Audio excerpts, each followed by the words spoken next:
ons almal het 'n filter. Ons het 'n lens waardeur ons kyk na die lewe. En ons interpreteer alles deur daai lens. En dit is jou world view. Nou, dit is baie belangrik as Christene, ons is veronderstel om 'n Bybelse worldview te hê. 'n biblical worldview. Hoekom is dit so belangrik? Want God het ons getransformeer om soos Jesus te wees en deur Jesus die lig in die nasies te bring. En God het nog altyd sy mense geroep om anders te wees. Ek gaan net of julle 'n bietjie deur 'n journey vat van die geskiedenis van die kerk, die geskiedenis van Israel, om vir julle te wys waar het dinge verkeerd gegaan. Want iewers het ons die pot mis begin sit. Nou daarso is 'n skrif in Romeine. Nou as ek sê van mense wat die pot mis begin sit het, praat ek natuurlik nie van julle nie. Okay? Julle is almal julle het dit nie. Ek praat van die mense daar buite wat nog nie is. Julle weet waarvan ek praat, nê? Né? Ek praat van myself, mense in Joburg. Nou, ek wil vinnig 'n skrifgie lees in Romeine 12 vers 2, baie vinnig. Nou, moet nou nie vir my kruisig as ek dit sê nie, maar daar's 'n woordjie wat mense nie van hou om te hoor nie. Nou, ek hou nie van hierdie woordjie nie. En dis as iemand sê, moenie. Nou, ek weet, julle wat ouers is, as jy 'n kindjie het van 5 jaar oud, 6 jaar oud, 10 jaar oud, as jy vir daai kind sê, hoor hierson, jy staan in die kombuis, en ons 10 kasdeure agter jou, en jy sê vir jou kind, moenie daai kasdeur oopmaak nie. As jy jou rug draai, is die eerste kasdeur wat jou kind oopmaak, is daai een. As daar trappe is in 'n huis, die kind raak nie in die trappe nie, maar sodra jy vir die kind sê, moenie opgaan by daai trappe nie, is gevaarlik, jy kan seer kry, as jy 'n rug draai, gat sy. Want die mens hou nie van om te hoor, moenie. Nou in Romeine 12 vers 2 staan daar, moenie. Sê gou vir jou boetie en sussie langs jou, moenie. Moenie. Vir die Engelse mense daar buite beteken dit, do not conform.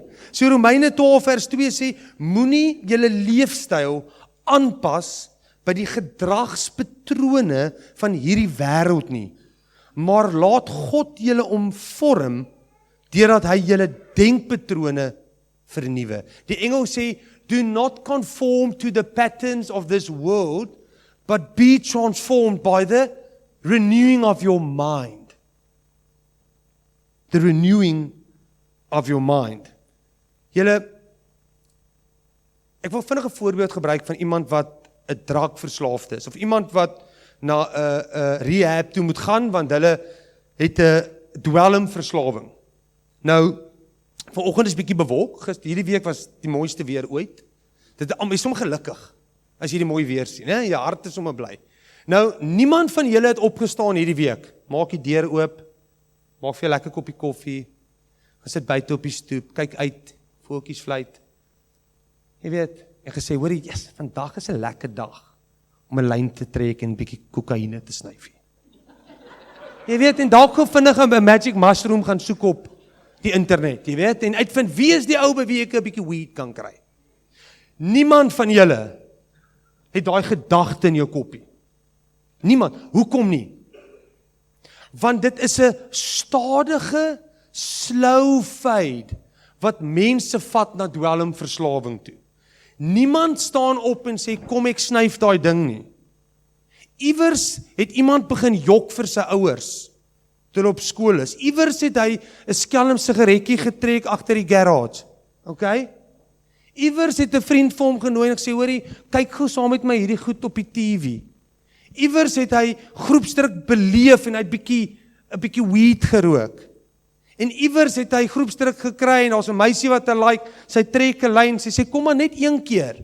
En as hy hom weer vang 4 jaar later, is hy op die straat, hy besteel sy familie, niemand kan rondom hierdie persoon leef nie, want hy is 'n dwelmverslaafde. Dit was 'n stelselmatige proses. Ek hoop julle hoor en verstaan die voorbeeld wat ek noem. Nou wanneer ons praat van 'n biblical worldview, staan dit teenstrydig met 'n wêreldse sekulêre worldview.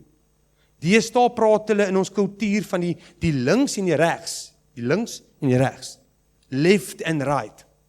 Conservatism and liberals, liberale. Nou ek wil vir julle vinnig 'n voorbeeld gee van Israel. Nou Israel was God se volk.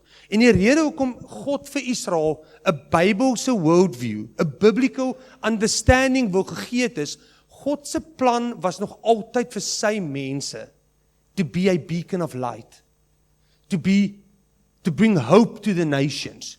So die rede hoekom God vir sy mense gesê het, moenie meng met die ander nasies nie, was omdat die ander nasies sou 10-1 die Israeliete besoedel het met hulle sekulêre, demoniese worldviews. Want die ander nasies het Baal worship gehad, hulle het kinders geoffer. Dit was vieslike kulture gewees. Hulle worshipdienste vir Baal was vieslike, hulle profete was prostituie, om vir julle 'n idee te gee. Baal worship, die uiterste, as jy wegbeweeg van God, dan kom jy op 'n plek waar die tempel is 'n plek van prostitusie, en dit is hoe hulle God worship. Hulle God. Waar ons God wat ons dien, is die absolute teenoorgestelde van dit. So die Here het die Israeliete probeer waarsku, hy het hulle probeer beskerm, hy het vir hulle gesê, moenie wees soos die ander nasies nie, en die Israeliete was soos 'n klomp klein kindertjies, moenie, dan wil ek nou juist kyk wat doen die ander nasies. En dis presies wat gebeur het. En wat gebeur het in 1 Samuel 8, dink ek is van die hartseerste dele vir my in die Bybel. Want wat daar gebeur het is, dit is waar die Israeliete uit hulle eie uit gekies het om vir God te reject as hulle koning. Om God te verwerp as hulle koning. En die volgende staan daar. En hulle praat, die Israeliete praat met Samuel, wat die profeet was op daai stadium, oor Israel. Hy sê, kyk, sê hulle vir hom, u is nou al bejaard en die seuns volg nie u voorbeeld nie. Stel vir ons 'n koning aan, soos die gebruik is by al die ander nasies. Samuel was baie ontsteld geweest oor hierdie versoek en het eers die Here gaan raadpleeg. En die Here sê vir hom, maak soos hulle sê, antwoord die Here, want dis nie vir jou wat hulle verwerp het nie, maar hulle het vir my verwerp, want hulle wil my nie meer as hulle koning hê nie.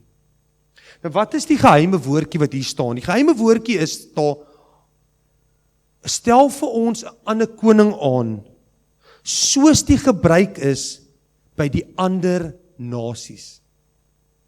Julle, die Israeliete het in dieselfde lokval beland, dieselfde lokval, wat baie van die kerk vandag mee gebeur. Hulle het in dieselfde lokval geval. Hulle het gekyk na die wêreld en hulle het sê, ons wil lyk soos die wêreld, maar dan wil ons 'n bietjie van Jesus sprinkel. So 'n bietjie, ons wil 'n bietjie Bybel sprinkel, die dele wat, weet daai dele wat ons like, nee, ons wil dit net so 'n bietjie sprinkel oor al die wêreldse goeters, die wêreldse manier van aanbidding, die wêreldse manier van hoe lyk die gesin, die wêreldse manier van seksualiteit, die wêreldse manier, en dan gooi jy so 'n bietjie Jesus in. En weet jy wat, maar dis wat ons wil hê, want dan voel ons goed oor onsself, en ons voel bietjie meer in beheer. En dit is so hartseer hierso, dit gaan aan, en die volk sê, maar die volk wil nie na Samuel se waarskuwing luister nie, want Samuel waarsku die volk. Hy sê vir die Israeliete, julle maak 'n fout, God is julle koning, hy sal vir julle sorg, niemand is so lief vir jou, soos jou God nie. Niemand daar buite sal vir jou fight, soos jou God nie. En hulle sê, nee, ons wil nogtans 'n koning hê. Ons wil soos die ander nasies wees. Sjoe. Ons praat hier van 'n biblical worldview wat gekonfronteer word elke dag deur almal van ons, deur die sekulêre wêreld en die geloofsisteem daar buite. Nou, daar was 'n, weet jy, wie van julle het al gehoor van die Barna Group, die Barna Studies? So George Barna, nee? Is dit George, ja. So hulle doen studies, ek wil net vinnig vir julle wys, wat het hulle agtergekom. So hulle doen kerk en Christen studies en navorsing, so hulle sal 2000 mense of 10.000 mense of 100.000 mense vat, reg oor Amerika, en hulle sal 'n studie doen, om te dink, wat glo die mense oor familie, die Bybel, Jesus, glo die kerk nog soos hulle geglo het 'n paar jaar terug, en die volgende het hulle agtergekom. 100 jaar terug, hoor gee so julle, 100 jaar terug, en hierdie is net so relevant tot Suid-Afrika en ons kerkwêreld, volgens my.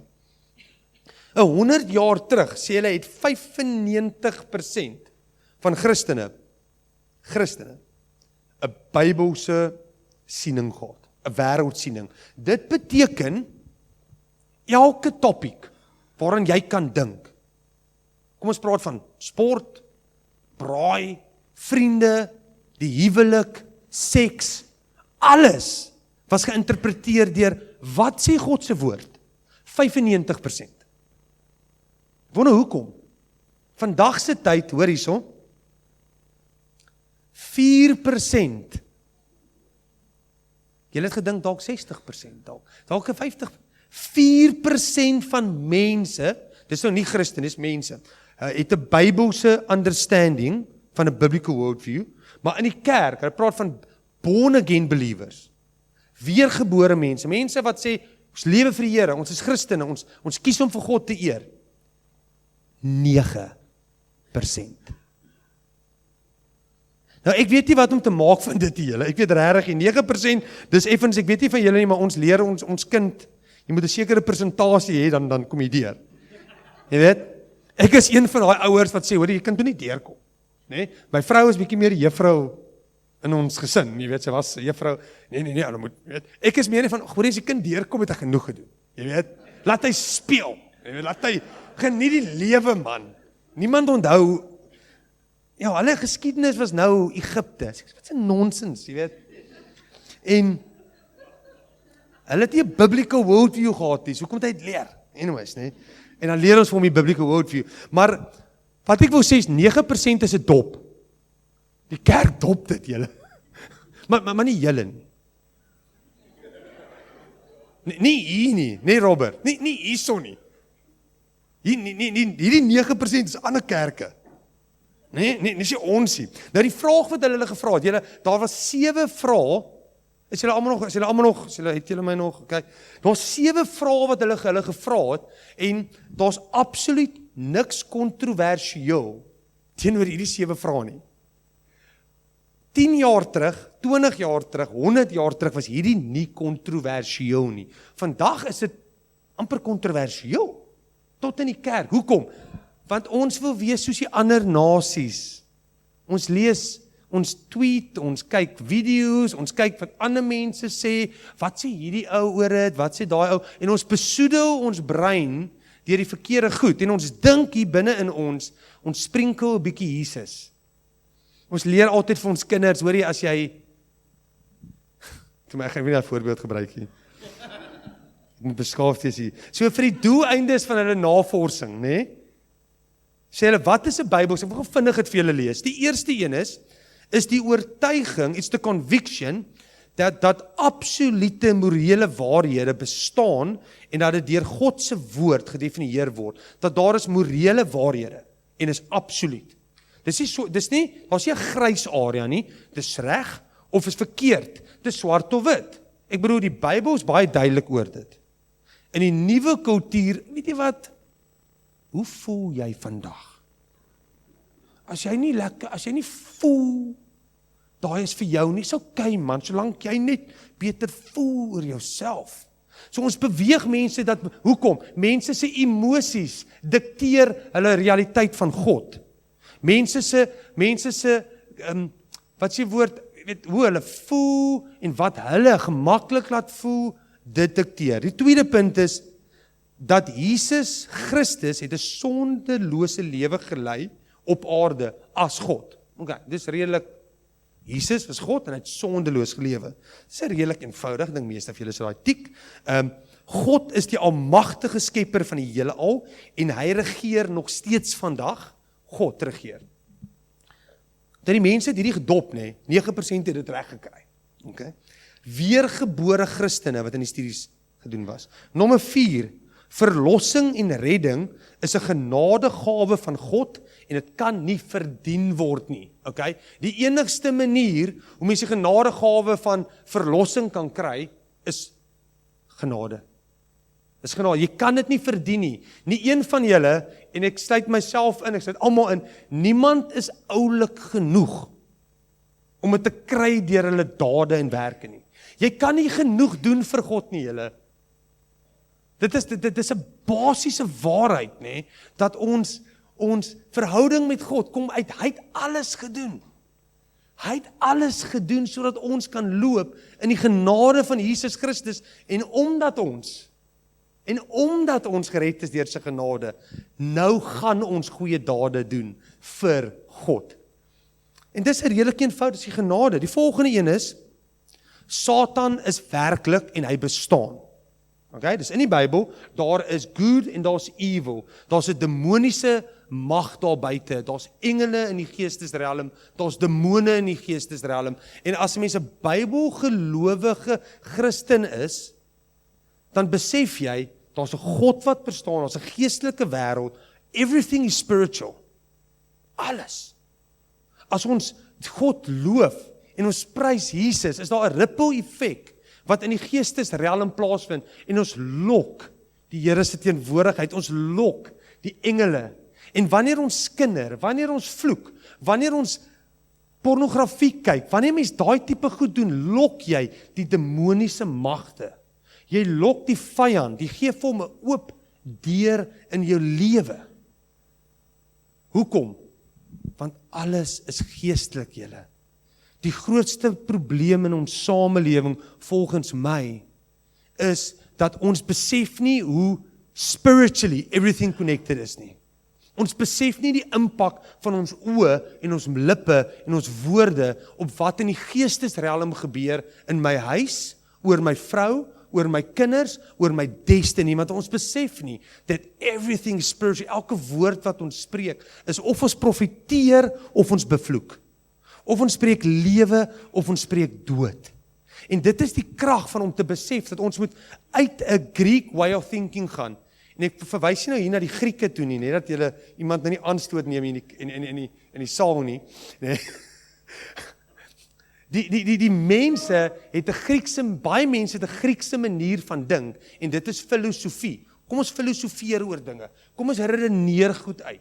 Kom ons praat oor goeters. Kom ons kyk aan ons dit waar the Hebrew way of thinking, the Hebrew mindset is everything is spiritually connected. En hierdie Bybel en hierdie woord van God was geskryf vir gelowiges, vir mense wat in die gees lewe en in die gees kyk.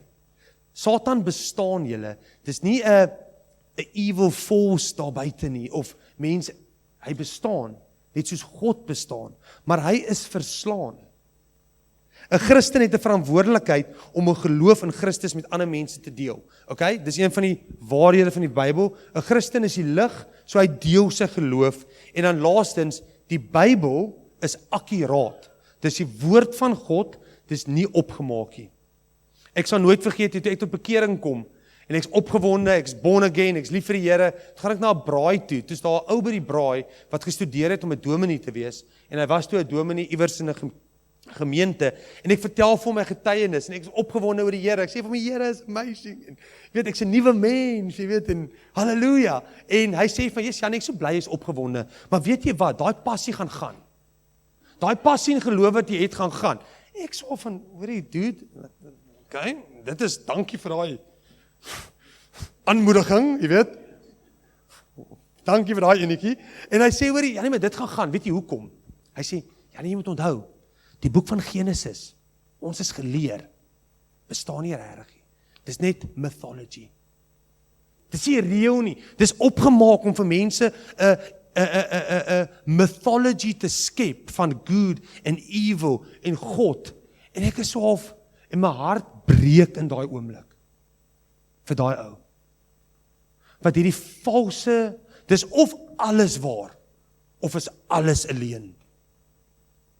Hierdie woord van God, of wat ons doen vandag hier, is 100%, is ons besig om onsself te align met die skepper van die wêreld, of ons is besig om ons tyd te mors. Dit is een van die twee.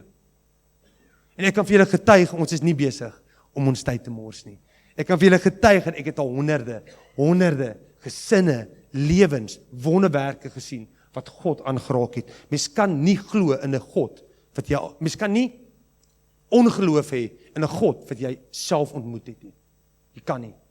En nou so die vraag is, wat ek vir ons wil vra is, en dan gaan ek beweeg na afsluiting en 'n bietjie bedien, is, die vraag is, hoe het ons gekom waar ons is vandag? Elkeen van julle wat hier sit, my gebed is dat soos die Heilige Gees ons bedien vanoggend, dat jy vir jouself afvraag, maar wat is werklik my geloofsoortuigings? Wat is werklik die vrug in my lewe?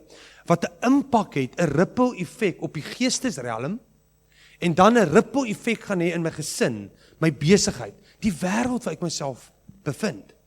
So die vraag is, ons bevind onsself vandag in 'n kultuur en in 'n samelewing wat geshape was en gevorm was as gevolg van 'n paar goed wat gebeur het die laaste 200 jaar. Dis hoekom daar 100 jaar terug, sê die studie 95% van mense het 'n Bybelgelowige siening gehad. En vandag bevind ons dit op 9%. En ek wil 4 goed aanraak, wat dalk julle dit nog nie so gesien nie, maar dis wat die realiteit is. Die eerste ding wat gebeur het is, 200, daar was klomp goed, maar daar's 4 goed wat ek wil highlight. Die evolusie-teorie, the evolution theory. Charles Darwin het 'n boek geskryf, The Origin of Species, wat een van die mees demoniese, sataniese boeke is, in die geskiedenis, wat al geskryf was deur 'n mens.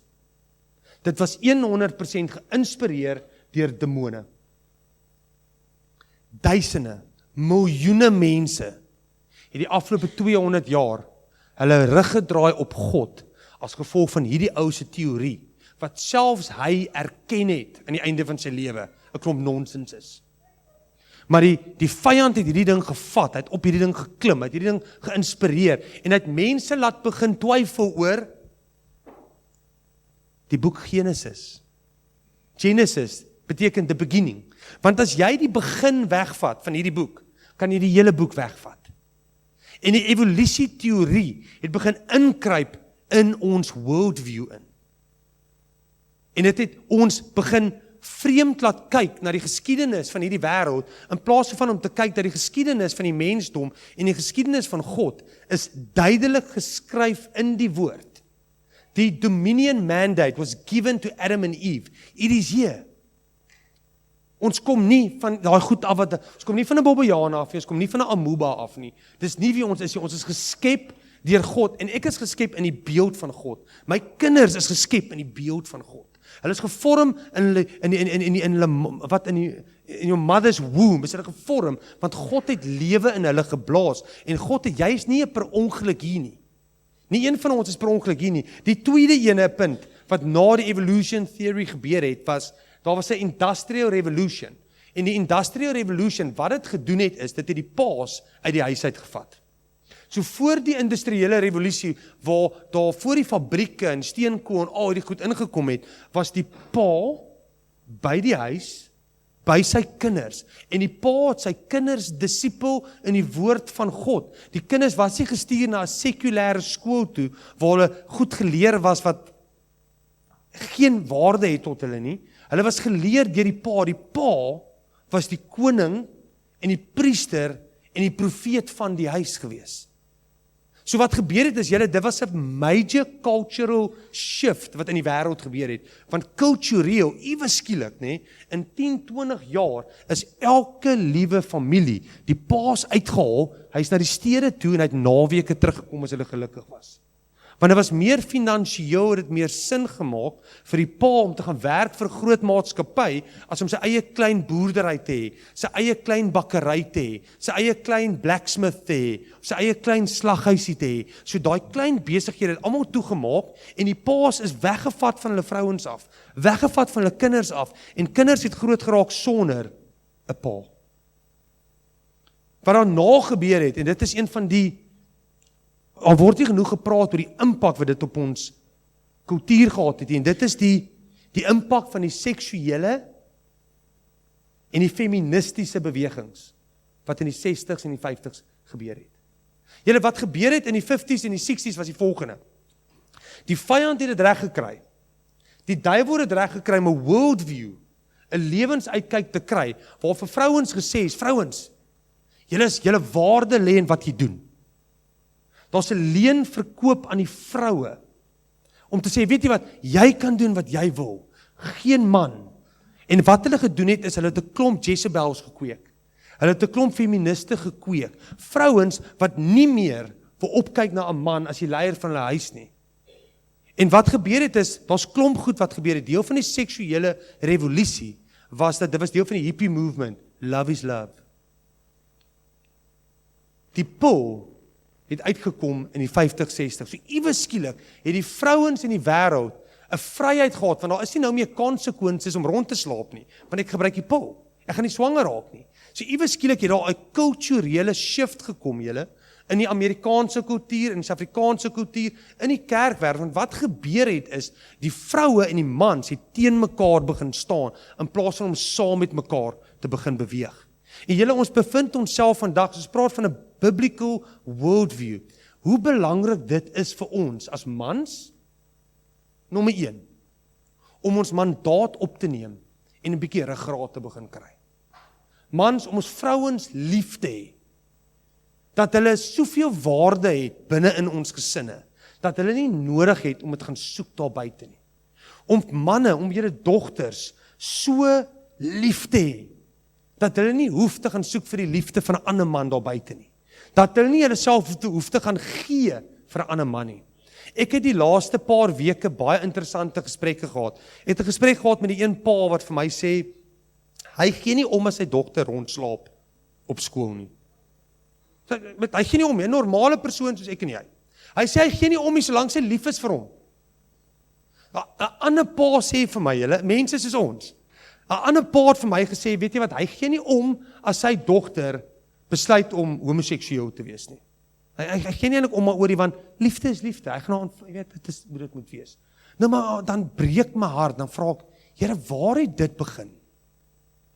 Waar het dit begin dat ons in ons kultuur so vinnig hierdie leuns van die vyand, die leuns van die wêreld begin aankleef het? Where did it all start? Hoekom praat ek oor die revolusie wat gebeur het in die 50, 60 julle? Want wat gebeur het daai tyd? Dit is so, alles gaan oor die destruction van die godly family. Die vyand het geweet, as hy die goddelike gesin kan breek, dan gaan hy die kultuur wegdryf van God. My vraag vir elkeen van ons wat hier sit is, vir al die vrouens, ek hoop nou nie ek het iemand offend nie, of iemand wat, jy weet, oor dit nie, hopelik was jy nie 'n hippie in die 60s nie, so jy sal nie nou kwaad wees vir my nie. Maar julle, ons moet besef, die wêreld jok vir ons. Die wêreld jok vir ons. Hoekom? Dit wil jou verwoes. Die vyand het absoluut geen goeie gedagte vir jou nie. Daar is niks van jou lewe waarna die duiwel kyk en hy sê, ek wil jou bless nie. Alles is leuns. Alles wat die vyand vir hierdie wêreld wys, kom in die vorm van die engel van die lig, soos die Bybel sê. Hy gee vir ons hierdie idilliese prentjies. Deur hierdie leuns wat ingekruip het pornografie in ons samelewing ingekom. En pornografie is van die vieslikste goeters in ons kultuur, van die vieslikste dinge wat ingekruip het. Dis niks anderste as Baal worship wat plaasgevind het in die tempels toe die Israeliete op aarde was. En die Israeliete sê vir God, ons wil soos hulle wees nie. Maar wat pornografie doen, het bring letterlik daai worship in jou huis in, en jy kry 'n valse, cheap vorm van liefde. Liefde is cheap. Liefde is goedkoop. Liefde kan weggegooi word. Liefde is nie cheap nie, julle. Jesus het sy lewe gegee vir liefde. Greater love has no one than to lay down your life for your friends. Dit is ware liefde. Ek wil beweeg na 'n punt toe, daar's redes hoekom ek dit vir julle probeer sê hierson. Ek hoop julle verstaan, ek probeer julle so 'n bietjie deur 'n journey vat. Alles wat ons glo vandag is nie noodwendig goed vir jou nie. Everything we believe about family, about the church, about revival, about culture, is not necessarily from God. En ons het die Heilige Gees nodig om ons vir ons uit te wys, en net soos wat die Israeliete God reject het. Julle wil ek vir ons sê, kom ons draai terug na die Here. Kom ons draai terug na 'n biblical worldview. Kom ons maak seker dat in hierdie gemeente is ons nie daai 9% nie. Maar ons is die 99% van mense wat kan sê, weet jy wat, alles maak nie vir my sin nie, but I'm choosing. Ek kies om te glo. Julle, hierdie week was vir my 'n baie emosionele week geweest en vir baie van julle dalk ook. En ek wil hiermee die boodskap begin land. En ek wil graag bid vir die mans en ek wil vir die vrouens bid. Ek wil graag vir ons almal bid. Nou, hierdie week wat gebeur het is Charlie Kirk. Wie van julle weet wie is Charlie Kirk? Wie van julle het geweet wie is Charlie Kirk voor hierdie week? Wie het hierdie week begin uitvind wie is Charlie Kirk? Kom. Nou ek het seker al vir die laaste 10 jaar volg ek vir Charlie Kirk. Hy is vir my 'n absolute rolmodel van 'n goddelike man. Hy is vir my 'n champion van wat dit is om braaf te wees. Wat dit is om nie 'n vrees vir ander mense te hê nie en om 'n ruggraat te hê. To fight for people. Julle van die lesse wat ons vir ons kinders leer en wat ons hart probeer oordra is ons lewe vir ander mense. Ons praat elke dag met dit oor ons kinders. Elke gebed wat ons saam met ons kinders bid, dan sê ons maak gou 2 oë. Sê ons, wie is die 2 maatjies? Wie is die 3 maatjies wat die Heilige Gees vir uitwys? Ons gaan vir hulle bid. Ons gaan oor hulle profeteer. Hoorie, wie is die 3 maatjies wat die Heilige Gees vir uitwys wat deur 'n moeilike tyd gaan? Ons gaan vir hulle bid. En pappa en mamma, ons gaan bid vir daai maatjies se pappas en mammas. Ons leer ons kinders in gebed, jy bid vir ander mense. Want ons glo die beste. Ons sê vir ons kinders, bid en vra die Heilige Gees om vir jou te wys, hoe sien God daai maatjie? En dan profeteer jy dit oor hulle. Ons leer ons kinders van 'n jong ouderdom af dat, hoorie, as jy sien iemand word geboelie, jy staan op teen daai boelie, al klap daai boelie jou nie, jy staan op en jy vat die klap. Want dit is wat ware manne doen. 'n Ware man staan op vir ongeregtigheid. En die wêreld het te min van hulle. Charlie Kirk was 'n giant. Hy was 'n once in a generation gift wat God vir die kerk en vir die wêreld gegee het. Hy het opgestaan vir familiewaardes. Hy het opgestaan vir Christendom teen die westers, teen die liberale en die Islam, moslim geloof wat ingekom het in ons samelewing. Hy het opgestaan vir Christianity. En hy het die ultimate prys betaal vir dit. Ek wil vir julle sê, hierdie week is 'n profetiese week in die geskiedenis van die mensdom. Hierdie week is 'n profetiese week in jou lewe. Want ek vra vir die Here vandag, Here, hierdie mantel wat op Charlie Kirk se bediening was, wie gaan dit optel? Wie is die manne? Wie is die vrouens wat sê, Here, hier is ek. 'n biblical worldview. 'n Bybelse siening tot vandag toe. Ek love wat Joshua gesê het. As for me in my household, we will serve the Lord. Ek wil vra vir die mans om op te staan, al die mans. En ek gaan hiermee afsluit, ek's nou klaar, julle moenie worry nie. Julle, hierdie is 'n profetiese oomblik. En ek wil hê julle moet sien geestelik that this is a prophetic moment. Who's going to pick up the ministry, the mantle of manhood? Being a godly man, it's going to show our women and our daughters and our wives what it means to be a man that is trustworthy, a man that is worthy of respect, 'n man met 'n ruggraat. Ek wil vra dat die vrouens, steek sommer net julle hande uit, sit jou hand op jou man se rug. Vergewe ook sommer jou man, okay? Okay? Vergewe ook sommer jou man. Los die nonsens. Hy's net mens. Guys, hoor jy skat, vergewe. Here, mans, ek wil vra dat julle hierdie mantel so opneem en sê, Here, hier is ek. Vader, ek bid 'n seën uit oor elke man. God, ek bid dat daar profeties oor hierdie manne 'n autoriteit sal kom. Ek bid vir 'n geloofsgawe om oor hierdie manne te kom. Net soos wat Steven die eerste martyr was in die kerk wat opgestaan het vir waarheid. Bid ek dat hierdie manne die autoriteit sal opneem om Jesus Christus lig te wees al buite. Ek bid ook Vader dat hierdie manne sal bely voor U in hulle harte en voor hulle gesinne waar hulle goed gemis het. Where they've missed it, Vader. En ek bid dat daar vergifnis sal wees in hierdie gesinne en dat hierdie kerk bekend sal word as manne wat opstaan vir waarheid, maar wat 'n boldness het oor hulle. That will be, Here, manne wat soos leeu's sal wees.